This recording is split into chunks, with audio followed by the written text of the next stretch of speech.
share my and share screen. Record mo? Sila. Hindi pwede mag-record dyan. Okay, can everyone see my screen? Great, okay. That's good. Mayroon din akong invitation yan. Okay, great. Thank you everyone for joining me today. This is an important topic, well, to me, and the space we're in right now with the world slowly opening back up, and people getting back. Can you all please mute your mics? Thank you. So as people get back into the office space, there's a lot of anxiety and a lot of burnouts already happening and things going on within the corporate world. So I thought this would be a great time to put this information out there, and also as a way for people to get to know me and what I do as a consultant chief wellness officer with corporates. So today we are going to be having a brief chat about what corporate well-being is and what it means to people. I wanted to touch a bit on some health issues and statistics that are going on predominantly within the UAE and the MENA region, and touch on the current corporate wellness model that is being used by a lot of organizations and the challenges it faces, and also touch on some factors that make a difference. And then a few ideas on how to build a well-being strategy that actually works and engages. So a little bit just briefly about me. I'm a consultant chief wellness officer. I am also a award-winning board certified holistic health practitioner, author, speaker.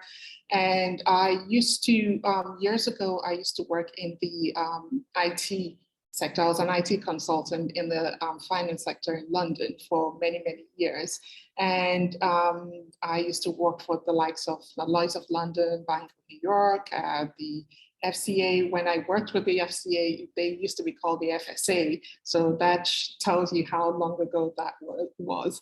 And I, ended up being diagnosed with cancer, had to leave that world. And that literally threw me into the space, this holistic space, the well-being space, where I started, realizing that, the way I lived, the way I worked wasn't, it was a recipe for disaster, basically. So, and that is actually what happened. So now I work with corporates, and also on the health practitioner side of things. I also work with women, improving their health, specifically on balancing hormones. But I've gone back into the corporate world because that is where I got diagnosed, and I see a lot of people living this, same type of lifestyle that I was living back then. That led me on this, whole journey to getting diagnosed and actually learning. They say life is a school, so you learn from your experiences. So this is what I've done and learned from it, and trying my best to stay on track and stay healthy as much as I can. So the world we live in right now it exerts a lot of pressure to be available 24/7. I know, like I said, I lived it, and it throws out a lot of professional demands that are ever more unrelenting, with less time for us to recharge ourselves physically, mentally, and emotionally. So it's no wonder that a lot of us feel depleted and heading for burnout, especially where we are right now. And a recent survey by Deloitte showed that 98% of CEOs agreed that employee mental health and well-being will continue to be a priority even after the pandemic is resolved, which, you know, in that space, I don't want to speak too much to that. We don't know when that will be, but this is, you know, we're in the space that is, you know, going to be ongoing for a little bit longer. And corporate well-being initiatives have been gaining both popularity and notoriety. And to put it, you know, to describe it in a more simple way, corporate well-being is any kind of organized efforts to support employees in being more human at work. So if done well, corporate wellness has the potential to offset the ill effects of increasingly demanding and toxic environment and the culture we live in. But if not done so well, if done poorly, corporate wellness will feel like just another top-down initiative, you know, just, you know, an initiative that is just, you know, checking the boxes and, you know, to say, yes, we've done something and, you know, taking additional tests. So how do we actually create a well-being framework that works and is sustainable? Before we delve into that, I want to touch on the, you know, statistics that I found when I was doing some research a little bit a few months ago. And this is just starting statistics. The UAE is the 14th most obese country in the world with an average national BMI of 29. And according to the latest Global Burden of Disease study, healthcare spending in the UAE is predicted to be more than double to $47.5 billion by 2040.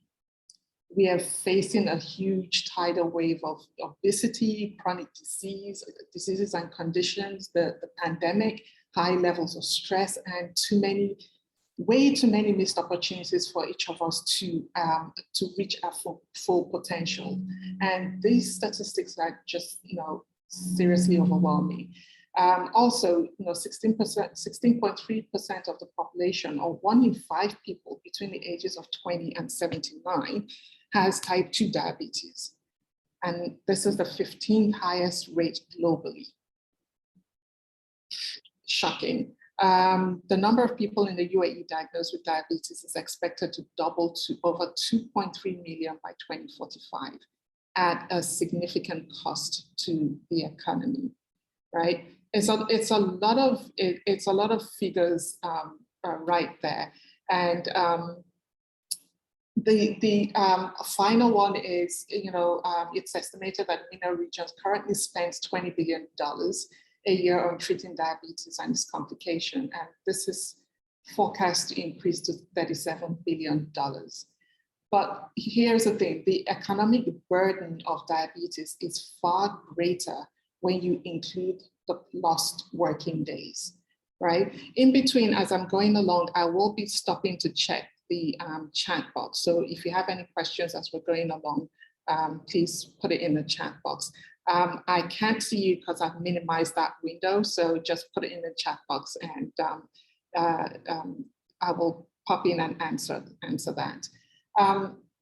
So here's the thing, the natural question is, you know, that comes to mind is, what can I do to stand up to this colossal tidal wave? And the answer for me is, you know, like I answered years ago after I went through my treatment, is that I can make better choices, right?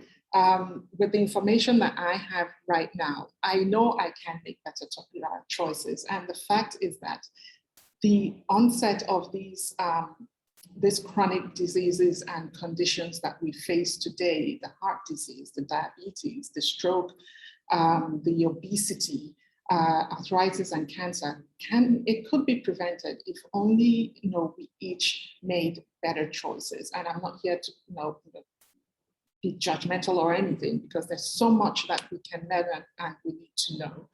But from the stats that I've just shared, it's obvious that we need to make these changes. But what these stats don't tell us is how to motivate and empower ourselves to make better choices. We all know what changes we should make. We know we need to we know we need to eat more vegetables. We know we need to exercise, maintain a healthy weight, manage stress, get a good night's sleep, make time for family and friends.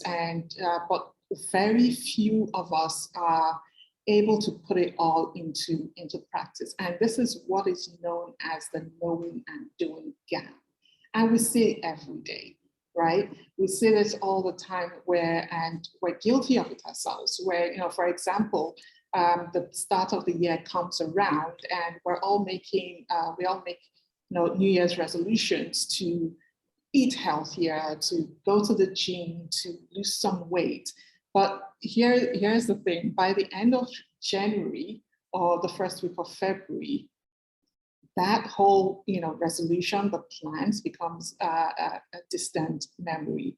And the thing is, the issue we face is not really what to do, but how to do it. And change is difficult, right? Making changes seems like it seems simple when you think about it initially. It seems simple, right? But it's anything but that. And to start with, our brains are hardwired to resist change. That's the first thing, right? And when you think about making short-term changes or participating in one-time events, that's easy, that's super easy. But making a permanent change is challenging, as it requires us to, it requires ongoing motivation and self-regulation. And widespread sustainable change can only happen if we shift the focus away from the individual and towards the larger surrounding forces like environment and culture. So many employers are actively looking at ways to improve health and well-being offered in what's being offered in their workplaces. And these companies understand that investing in health and well-being may have a range of positive business outcomes, such as reducing absenteeism, which is obviously not being at work, and presenteeism, which is something that not a lot of companies pay attention to. Presenteeism, that's when employees are they're physically at work, but they're not present, right? And they're not fully productive. And improving long-term health of staff and potentially leading to better business results. However, there are challenges with this, right? So, so the issue is so much bigger than the individual. And firstly, for corporate well-being to truly work, we need to address the culture and environment first, and then the individual, right? It's usually done the other way, but we'll get into the usual way, the model that is being used and has been used in the past for well-being. We have collectively, what's happened is that we've collectively created an environment that where movement is abnormal and sitting is normal. We sit for long hours constantly, and even more so through going through this whole space, the pandemic. We've been home, we haven't really, been out, done much, and now we're slowly getting back into that space, right? So when we look at the health impact that it has had on individuals, not just as a virus, getting the virus itself, but other aspects, like I've touched on before, the obesity, the diabetes, people not being able to move around constantly. It's seriously a colossal problem, because the thing is, we are born to move. The body functions and thrives with movement. That is standard. So when, as we build this whole environment of, less movement, it impacts our overall health. And then in terms of our diet, our society has supported massive food infrastructures that are undeniably unhealthy. The fast and processed food, high content of sugar. This, it's a lot that, we're putting on our body that it doesn't, recognize. And this is where the concept of corporate well-being steps into the picture. And the work environment, now that we're going back in pre the pandemic, the work environment is where a lot of us adults spend a large percentage of our day, right? And so if there ever was a time where we needed corporate well-being initiatives that work, it is now. Now is the time. So corporate well-being can provide an exit out of a collectively unhealthy lifestyle. And this, yeah, it's a great idea, but how do we do this, right? But before we get into that, let's first of all look at how it's being done now by a lot of organizations and how it's been done in the past. I'm just going to jump in and see some chats. Yes, Sarah. Yeah, we are really, the world is unhealthy right now, it's just ridiculously high. No, it's not just a nation, because I picked out the stats for the UAE, but where it comes to other nations, other continents, it's crazy, and we need to be very aware of that. So the current model that is being used is what I call what is called the classic model, where an assessment is done, and then you have feedback, and then organizations create a program, and then you're evaluating again. Let's break it down just into a little bit.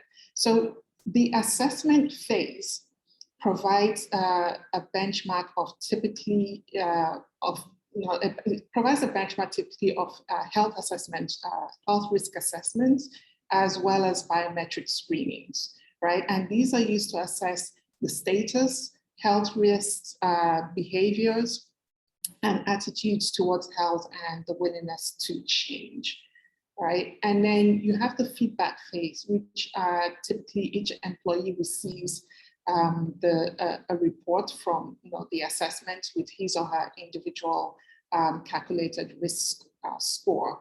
Meanwhile, the aggregate results are reported back to the employer to help design their well-being strategy.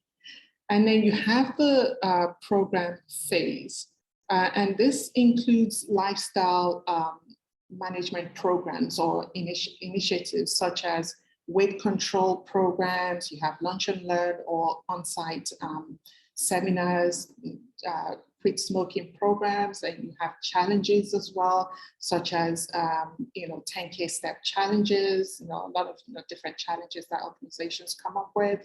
You have stress management programs, healthy food options, where organizations pre the pandemic would put out fruit bowls and have some fruits for everybody to pick on as they go through their day, and they look at the sugar content of what the drinks or what's provided in the cafeteria.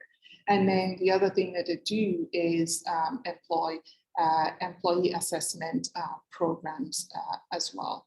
And then you have the evaluation stage. And this stage loops back to the assessment phase, and is usually based on participation and employee feedback, along with change in behavior, risk factors, and health outcomes. In addition, the other things that employers sometimes measure in the organization is things like medical costs, workers' compensation costs, disability costs, absenteeism, productivity, and turnover. So here's the big question. It's $1 million question here. Is the classic model working? And the answer is, for very few companies that research that have had research done with them, Very few companies, yes, it is, but majority of companies, not well enough. And most of these organizations are not, they're not reaping the benefit, the hoped for benefits, especially when it comes to cost saving on healthcare costs. Some well-being programs are in fact leading to actually additional costs related to unnecessary tests and needless care. And then what are the challenges that are being faced?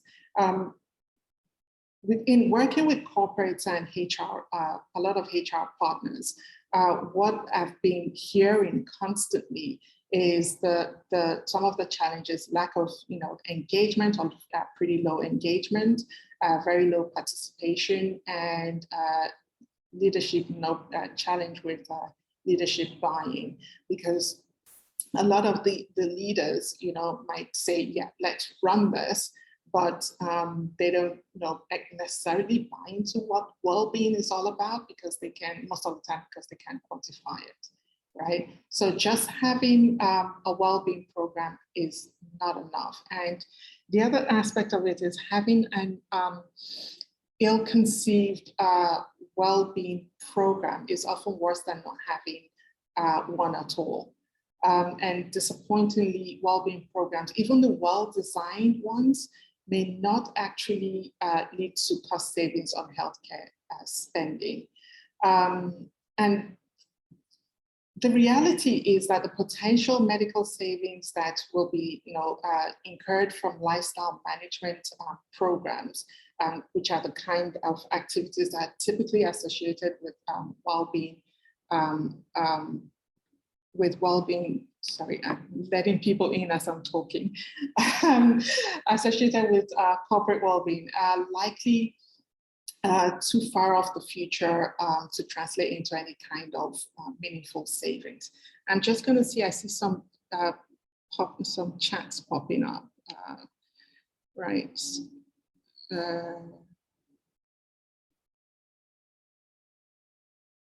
Yeah, very few people, yes, Audrey, very few people truly obtain long-term benefit, and the feedback of the participants is too long. Companies don't know that it isn't working in time to change gears. Yeah, that's a good comment. So here's the thing: if an employer is interested in a broader value, on the other hand, then investing in corporate well-being programs will be worthwhile. And the thing is, there have been studies multitudes of studies have been done, including the RAND study, which shows that corporate well-being, if it's done well, can positively impact employee health, boost engagement and job satisfaction. It can also enhance productivity and help organizations to become the employer of choice, which is what a lot of organizations want to be, on their resume, to be, an employer of choice within the industry or within that sector. With these outcomes, while these outcomes are difficult to measure, they are certainly worthwhile, right? So how do we make a difference? What are the factors that actually would make a difference with the well-being initiatives? So corporate well-being programs are not equal. And every organization is different, and every organization needs, their goals, their needs are different. However,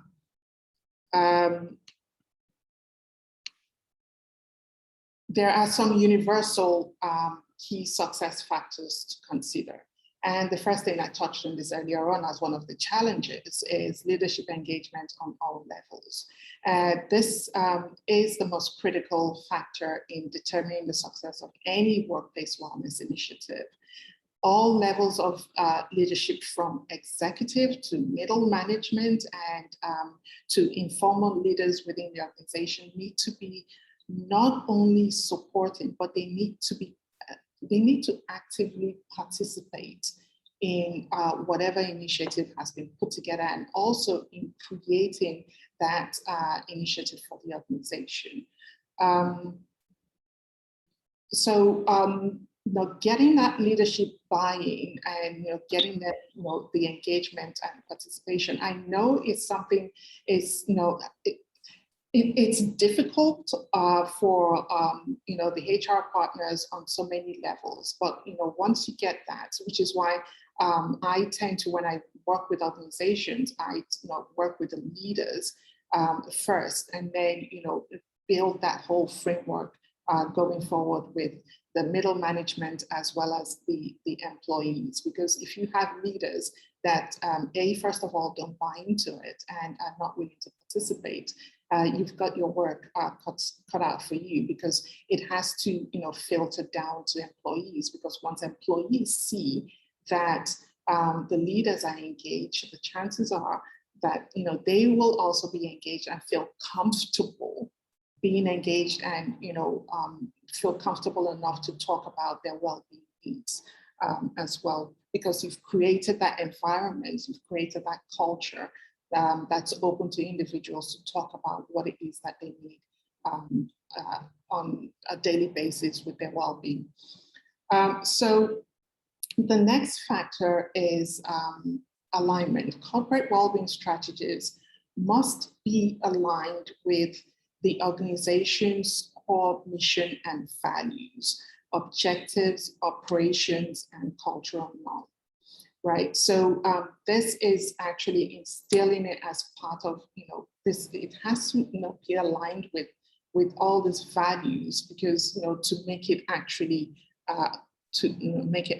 work. I'm just gonna see what.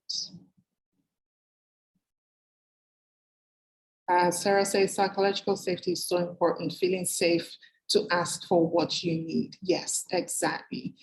We have to create that environment, because if you don't create that environment where people feel safe to ask for what they need, and also equip their managers to support them with what they need, then it just falls apart. It is so critical.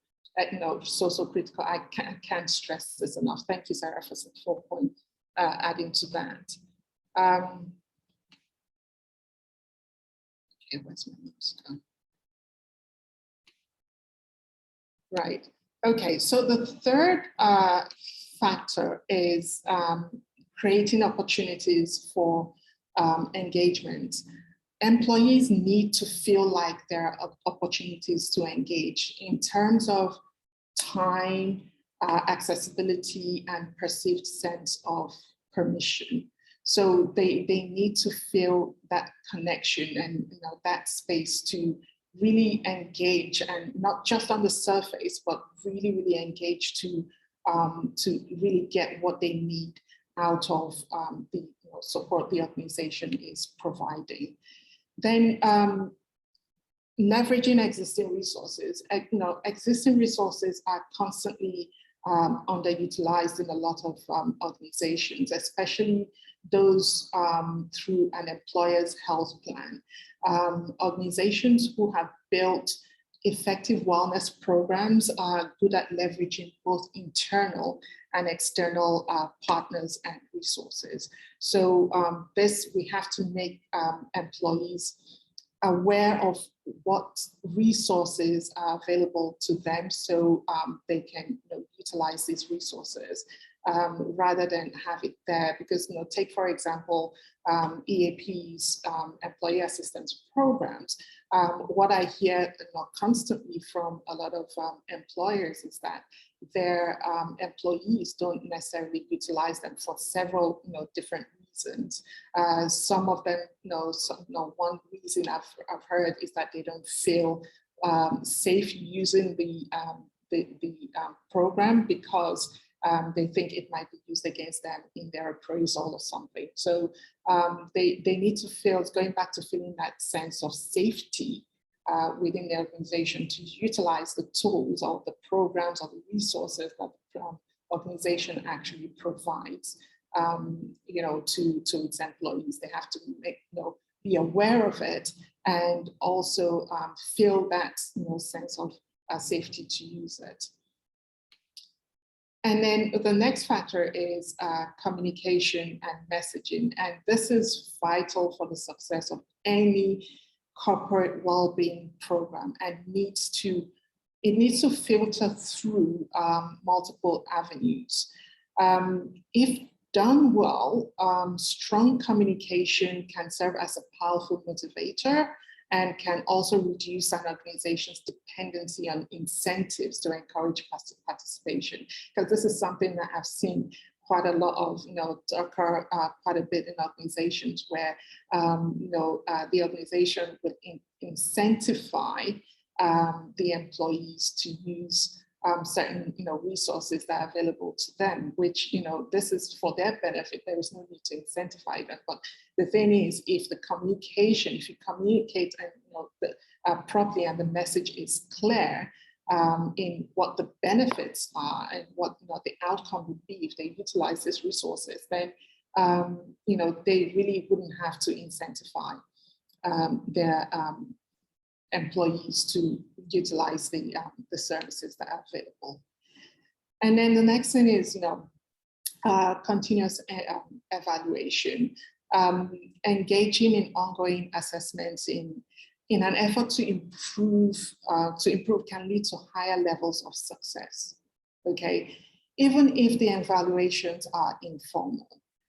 Simply gathering input and feedback from employees, managers, and leaders, for example, can provide really valuable insights. Beyond evaluating, however, organizations need to apply lessons learned, right? So it's not just collecting this data and the information and not using it or utilizing it properly. We need to learn.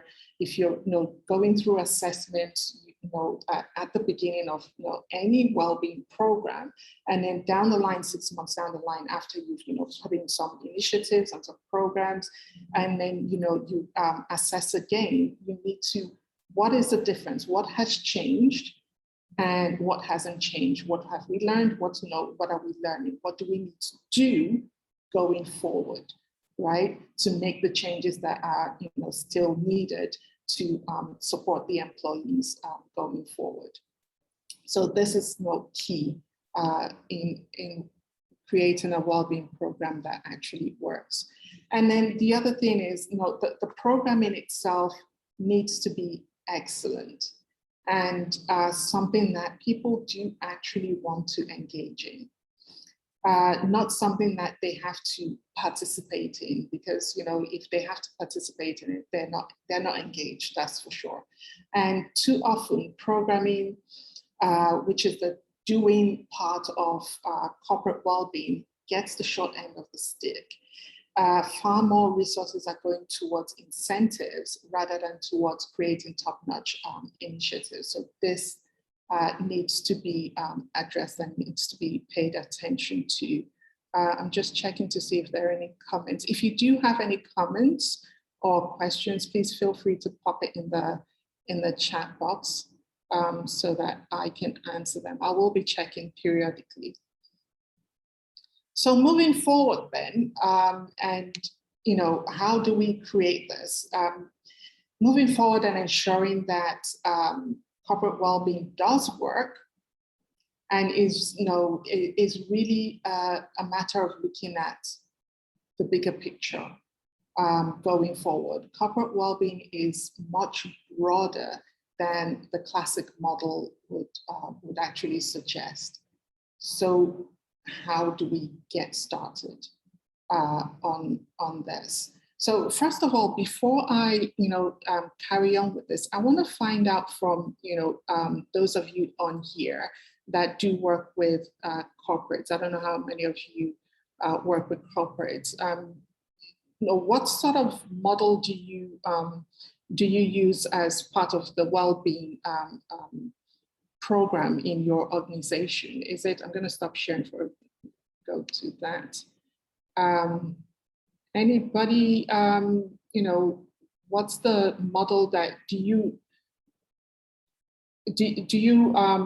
resonate with the classic model that has been shared with you? Is this what the organization is doing and how you run your well-being programs? Feel free to unmute yourself, anyone.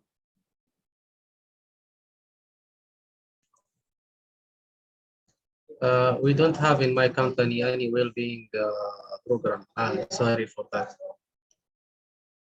Okay, that's totally fine.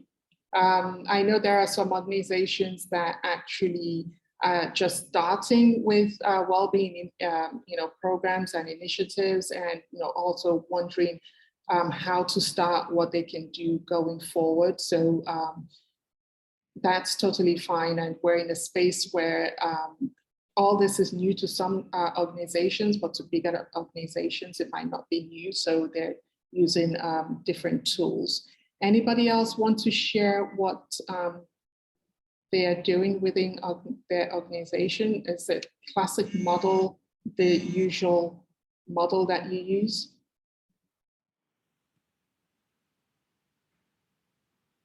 Hi, Marita, you can unmute yourself.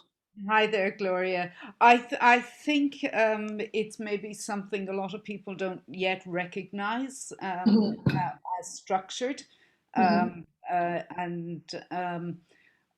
the last year, we've seen a lot of people take a lot of individual initiatives, and that pulling it back up into a strategic level is something that people maybe haven't come to terms with. And if the organization is thinking about it, hasn't filtered down through in a structured way yet. Just an experience. I'm not in a corporate, but it's just a perspective outside looking in.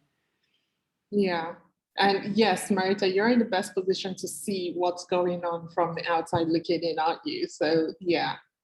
Yeah, I think we both occupy the same space. And people, I think there's a lot of attention in it, and we will see it change in the coming months and years. But if you look at where we are at the moment, it's almost like well-being, I suppose 1.1 or 1.2, and there's people are still trying to catch up with strategy.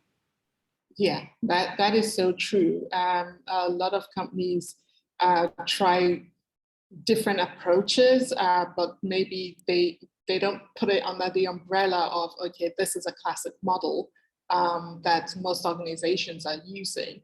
And how do we, but you know, what I'm finding is that a lot of people, a lot of organizations, as well as the leaders, want to do things differently.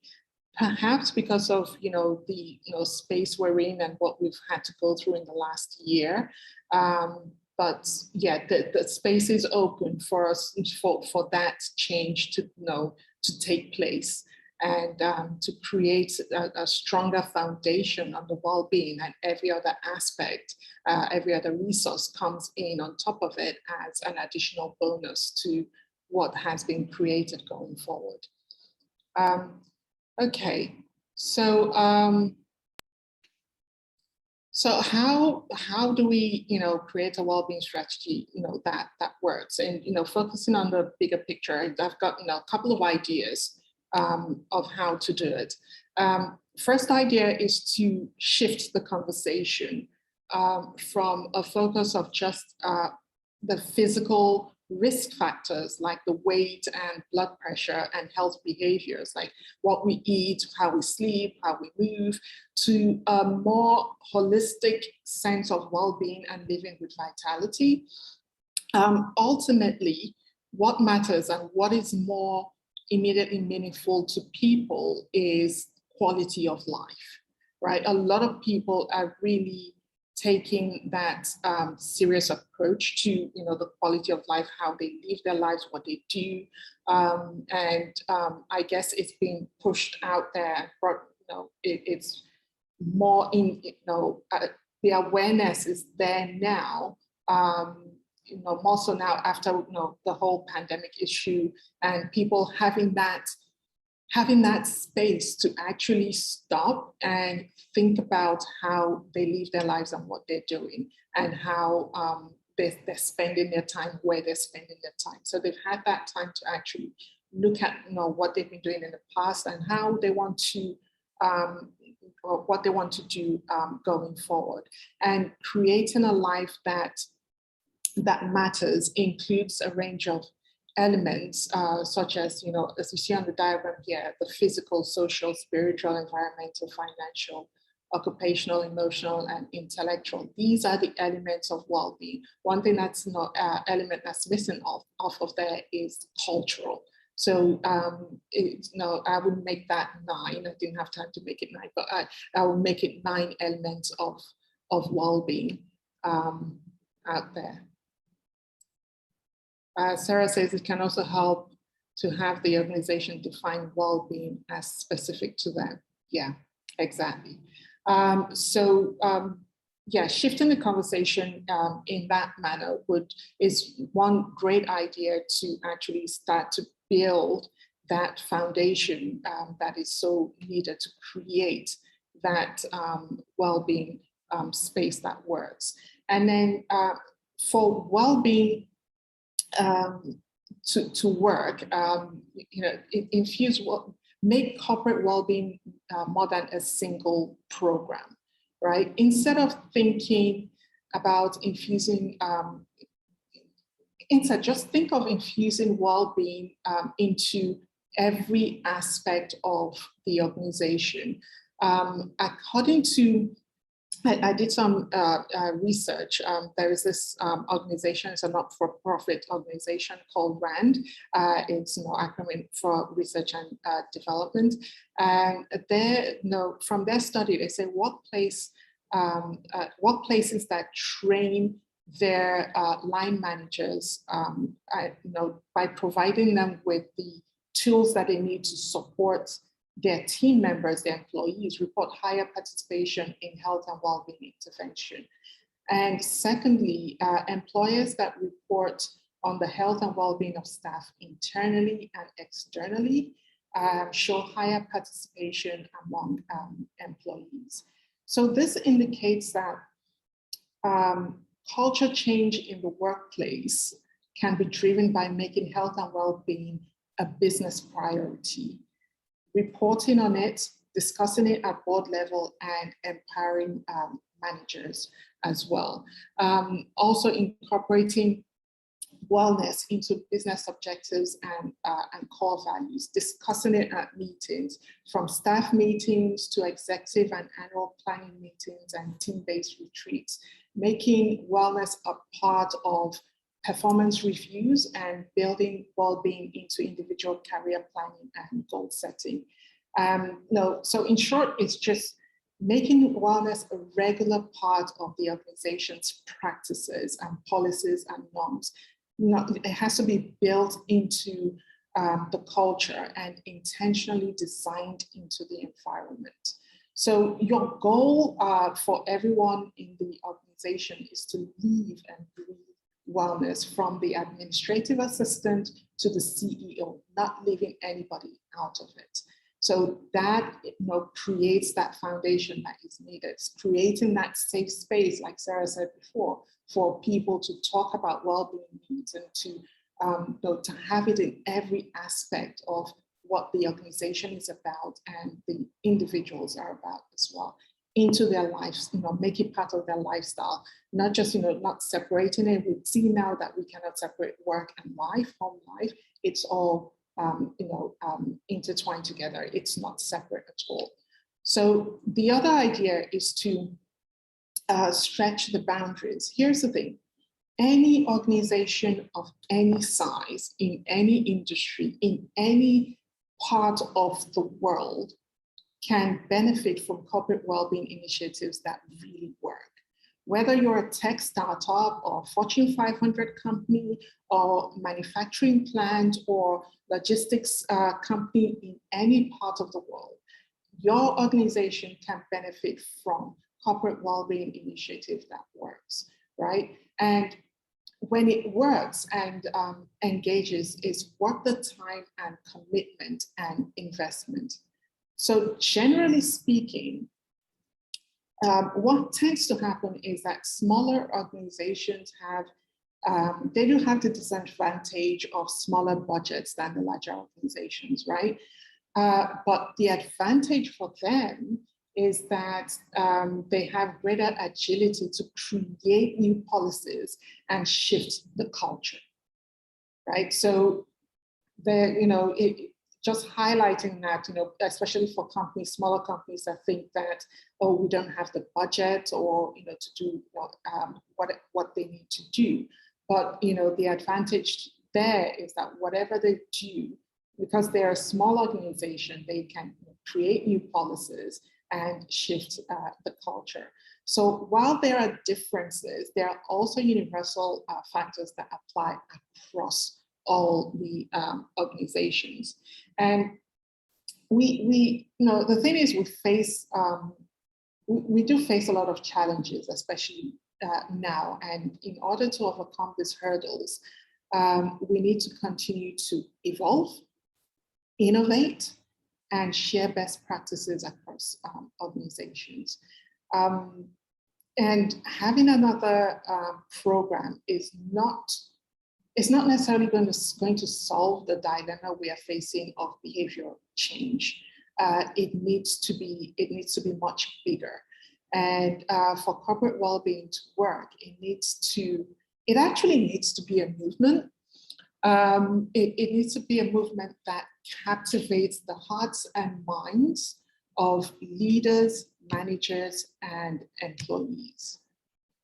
So your job, if you're in HR, if you're interested in creating a movement, or creating well-being within your organization that actually works, your job is to start this movement, to build it, and to make it sustainable. Because if it is not sustainable, then it's of no use, of no benefit to the organization. So whatever that is, you need to build it, start it, build it, and make it sustainable. And this is not something that is done just by the individual, it's done as a collective. The whole organization has to be involved with it, from the top leaders to middle management to all the employees of the organization. They have to be involved, they have to be engaged, they have to participate in this movement. And this is how we build corporate well-being initiatives or framework or strategies that would actually work within the organization. Okay, so that is, I said I was going to keep it, pretty short. I don't know how much time has elapsed right now because I'm not looking at the time, but I hope I'm on time. I said I was going to keep it short and to the point, and I hope this has been useful for you and for those who are looking to start well-being initiatives within the organization. So just before I go open up to questions and stop sharing my screen, I just want to talk about my role as a consultant chief wellness officer. My focus is to work with the leaders, middle management, and employees of organizations to build well-being into the framework as part of the organization's culture, by creating a comprehensive and holistic well-being strategy, professional, personal, physical, and financial, to empower each employee to be their best selves professionally and personally. So if this is what you're looking to do and you would like to have a conversation, further discussion about this, my details are on there, my email is on there. Please feel free to email me. I was going to put my number on there, but I forgot. Feel free to email me, and we can set up a meeting to have a conversation about this. Okay, so I'm going to open it up for questions. I'm going to stop sharing my screen. and open it up to some questions. Anyone have any questions? Thanks, Sarah and Marita, for joining.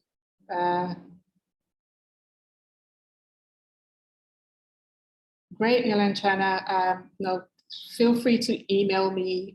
You've got my email address, so feel free to email me. Thanks, Farhad. Anyone have any questions or comments? Any comments or questions? Yeah, thanks, Audrey. Thanks for joining.